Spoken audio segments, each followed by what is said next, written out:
We guys, not uVusumuzi Dlamini Matlala Cat afaka usisi wakhe phansi kwebhasi. Hello guys, sanibonani and welcome back to my channel.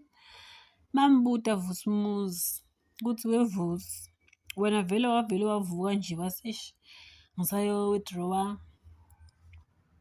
300k wathena iya bathi the time uyongena lapha ungene uyi-customer like umuntu normal customer nje uyi-client lele lingazange lithole special treatment wathi jikiti na ngaya e-mall ngaya e-F_N_B mangifika jikiti yena akasaya e-F_N_B yena uthumele sesi wakhe guys.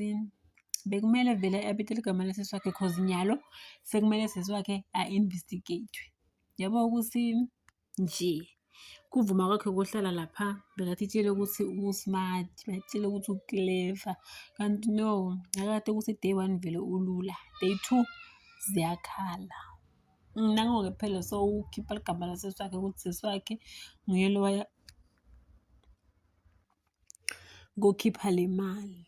So bambuta ukuthi after bonke lobugebengu lobendakalile lobendile wayibonga report athi ngibani lo ngayo ku-report aliphoyisa tukalenye aliphoyisa cause angeke baze bayithathe serious indzaba yakho. And ubonakala kwangathi uyamsaba kuSibiya Namchunu cause uGayi utimisele ukubavikela, utimisele nje ukuthi angakhulumi twa lelo mhlanganisa nabo. Asathi kumbe kune deal lebekiwe or kuna something labayipheka kusine lesingayazi cause another thing ubutiwe ukuthi i-lifestyle yakhe ithini budget yoku-maintain i-lifestyle yakhe.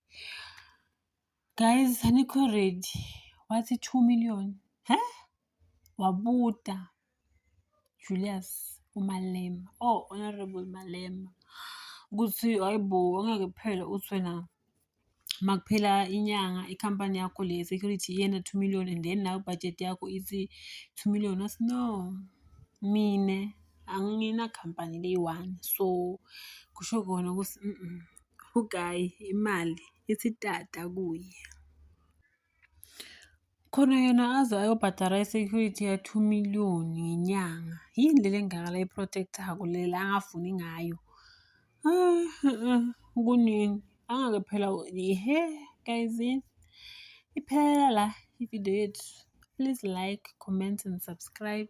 Ngidonibona ku video elandelayo. Bye.